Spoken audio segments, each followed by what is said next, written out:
Bonjour Gaëtane Tinet. Bonjour. Merci d'avoir accepté l'invitation du Républicain Lorrain ici à Nancy, où vous disputerez avec l'équipe de France de football le mercredi 6 mars à 18h30, une rencontre amicale contre le Brésil. Mais avant de fouler la pelouse du stade Marcel Picot, je voudrais vous inviter Gaëtane à un voyage pendant lequel je vais vous proposer 17 arrêts, comme le numéro que vous portez à Juvisy et en équipe de France. 17 lieux qui ont marqué votre parcours, 17 ouvertures pour permettre à l'attaquante internationale aux 32 buts et aux 82 sélections que vous êtes de réagir spontanément, de prendre la balle au bond. Alors tout commence évidemment forcément par 3, le 28 octobre 1985. Oui, 28 octobre 1985, je nais à Troyes et je dirais que le lieu, c'est plutôt, même si mon lieu de naissance c'est Troyes, c'est Brienne-le-Château où vraiment j'ai évolué. Donc voilà, Troyes c'est ma région, c'est là où j'ai tous mes amis, toute ma famille. Donc évidemment, c'est un lieu où j'aime m'y retrouver et j'aime aller très régulièrement. Alors justement, à quelques kilomètres de là, Brienne-le-Château.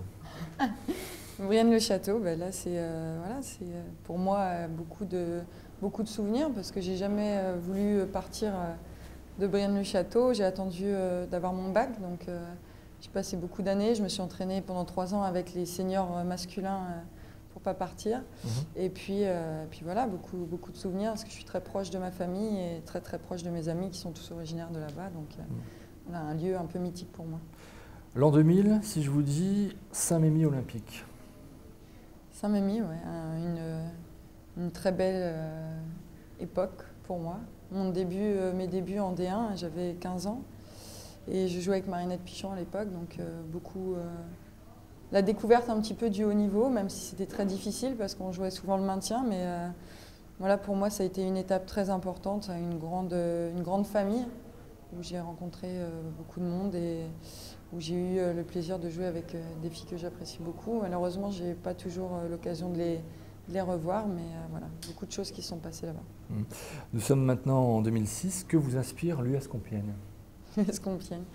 C'est le club qui est venu me chercher quand Saint-Mémy est descendu en D2. Donc j'ai passé 2 saisons là-bas où j'ai découvert l'équipe de France A, parce que c'est à partir de ce moment-là aussi que je suis allée en équipe de France A. Donc c'était un peu un club de transition où j'ai vécu aussi de très belles années. Je suis restée en 2e division parce que je m'étais aussi un peu engagée, je me sentais un peu coupable de la descente. Malheureusement, on n'a pas réussi à remonter et puis j'avais d'autres projets professionnels, donc j'ai dû partir. Le 28 février 2007, le stade Robert Brett à Mérignac. La Chine. La Chine. Premier match. Je me souviens de ce match parce que j'avais des crampes avant le match, à mon avis très stressée. Et je me souviens parce que toute ma famille était devant la télé. Bruno me met titulaire pour ce premier match, donc énormément stressée. Et je ne sais pas pourquoi, je frappe, ça a contré et ça rentre. Et voilà, c'est le début d'une grande aventure avec l'équipe de France. Et c'est vrai que c'est un match qui restera gravé dans ma tête. Un an plus tard, vous rejoignez Juvisy. Grand tournant. Oui, je me suis dit que pour jouer à haut niveau, il fallait être dans un club de haut niveau. Et Juvisy est un des meilleurs clubs français. Donc ça correspondait totalement un petit peu à ma personne. C'est-à-dire que la recherche du haut niveau, l'ambition pour avoir de nouveaux objectifs et garder quand même cet esprit un peu convivial, familial. Donc j'ai énormément progressé à Juvisy parce que j'ai vu la rigueur. La première année était difficile parce qu'il faut s'habituer au rythme parisien, à s'entraîner le soir tard, à travailler le lendemain. Et puis maintenant, voilà, j'en suis une pièce importante et un peu porte-parole de ce club. Donc je m'y sens bien et ça se passe très bien. On est encore en lice pour la Ligue des Champions. Donc voilà, je me sens bien à Juvisy.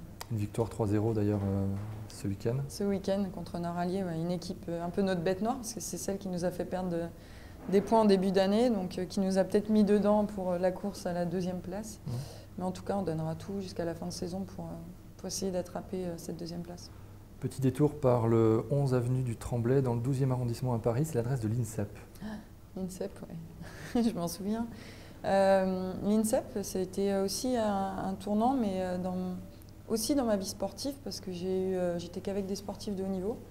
J'ai préparé mon professorat de sport pendant 18 mois et j'ai pu voir les contraintes du haut niveau, les sacrifices que font certains sportifs de haut niveau qui sont jamais médiatisés. Et puis je me suis, au cours de ma formation, on nous a beaucoup éclairé sur l'entraînement de haut niveau.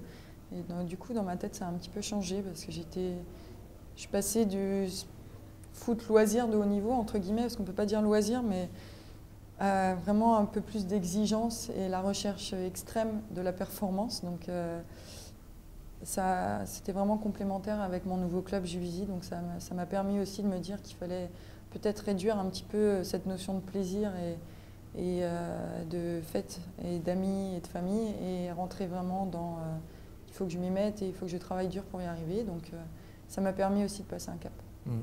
Allez, on reste à Paris, le Parc des Princes, le PSG et une recrue masculine qui pose en boxeur.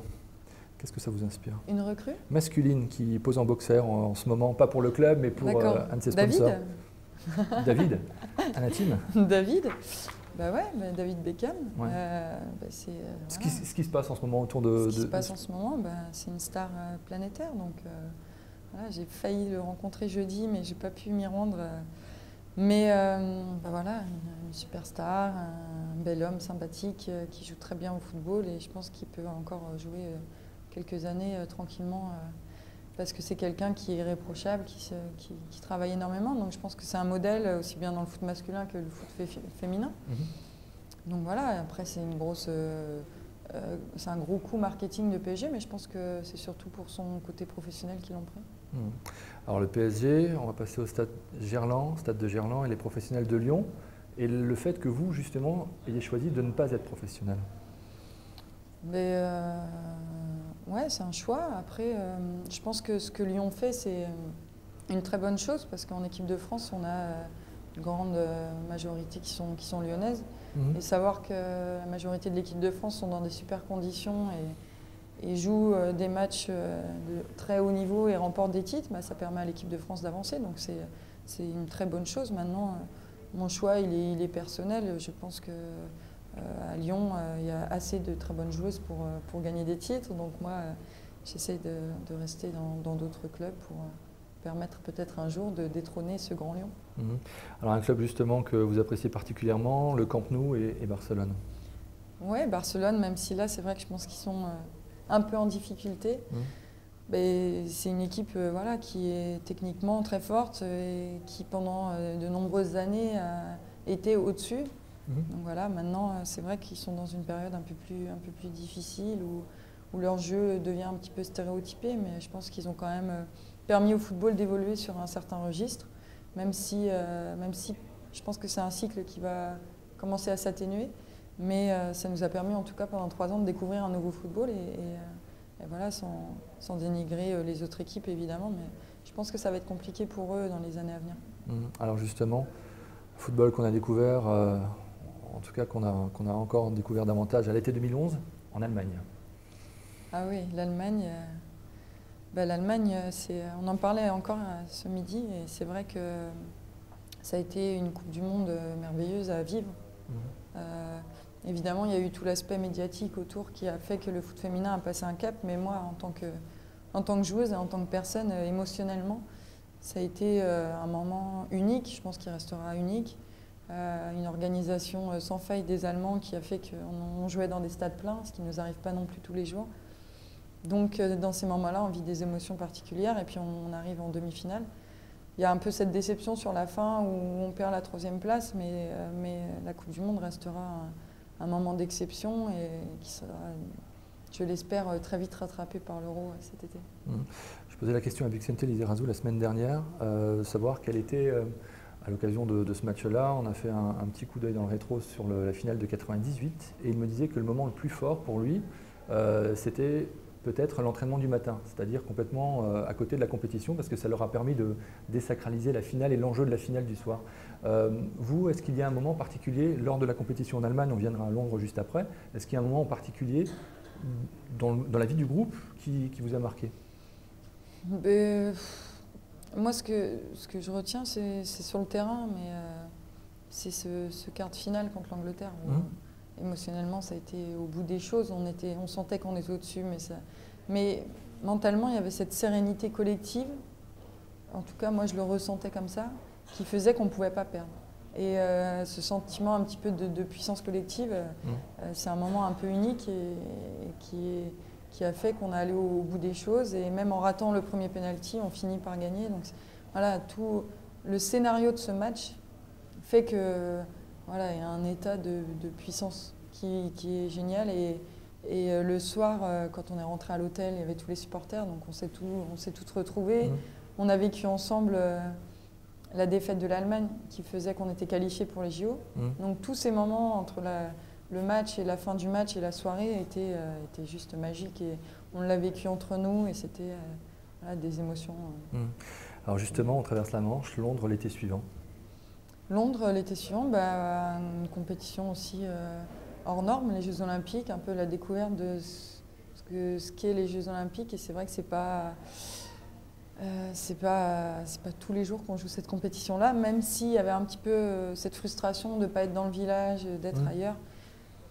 Les JO, on a eu une grosse déception parce que je pense qu'on devait au moins gagner cette médaille de bronze et on n'a pas réussi. Donc ça a été très difficile à digérer. Donc du coup, quand on fait la Coupe du Monde et les JO, on a toujours tendance à se dire la Coupe du Monde c'était génial et les JO, voilà, c'est un échec. Malgré tout, on arrive encore en demi-finale des Jeux Olympiques, donc on fait quand même une belle performance pour une première qualification à ce tournoi. Et je retiens aussi la grosse fatigue de cette compétition, parce que le fait qu'on soit un peu partout a fait qu'on était tout le temps dans les transports, dans les voyages, une délégation avec les sacs, et toute cette partie logistique est compliquée aux Jeux Olympiques.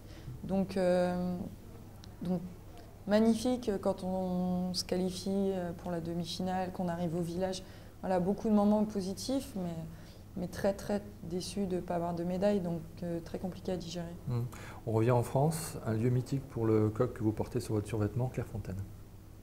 Clairefontaine, c'est pour nous, c'est les lieux de la préparation. Oui. Donc on sait que quand on est à Clairefontaine pour longtemps, c'est qu'on va courir beaucoup. Donc voilà, Clairefontaine, c'est historique, voilà, c'est un peu une institution pour le football français quand on arrive. En plus, on a la chance maintenant d'être au château de l'équipe de France, donc ça donne encore une dimension particulière. J'ai pas eu l'occasion d'être en pôle là-bas, mais je l'ai découvert par la suite et c'est vrai que voilà, les terrains, les conditions pour s'entraîner sont juste uniques et on est dans un havre de paix où on peut s'entraîner le plus facilement. Bon, des fois, on reprocherait un peu le trop de tranquillité, mais le trop plein de tranquillité, mais non, voilà, on s'y sent bien. Maintenant, on a nos repères, on a nos chambres. Donc non, c'est vrai que si on prend il y a 4 ans et aujourd'hui, c'est vrai que ça a énormément évolué. C'est un lieu important aussi pour vous, dans le cadre des diplômes que vous passez? Oui, parce qu'en fait, dans le cadre de mon brevet d'état 2e degré, j'entraîne de temps en temps, parce que je ne peux pas le faire tout le temps, le pôle Clairefontaine, donc les filles qui sont au pôle.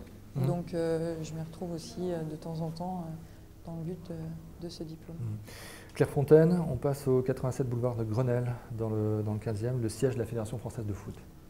Ouais, donc là, ça fait un an, un peu plus d'1 an que j'ai un bureau dans cette fédération. Je suis très heureuse, évidemment. Quand j'ai passé mon professorat de sport, je ne savais pas encore quelle mission j'allais avoir. Et aujourd'hui, je fais partie de la direction technique nationale, je suis conseillère technique nationale et je m'occupe du développement du football à l'école primaire, élémentaire. Donc je suis ravie, surtout que la fédération a énormément évolué. Il y a un plan de féminisation qui a été mis en place à travers Brigitte Henriquez, Noël Le Graët et beaucoup derrière le football féminin. Donc on va dire, je suis dans une position de confort qui me permet vraiment de pouvoir exercer mes missions dans les meilleures conditions. J'ai mon directeur technique François Blacard qui me suit aussi beaucoup, qui m'aide dans mes missions, donc c'est vraiment intéressant pour moi. Le 23 janvier dernier, stade de la Mosson, 16e de finale de la Coupe de France, vous n'êtes pas sur le terrain. Non, parce que j'aime bien être un peu marginale aussi.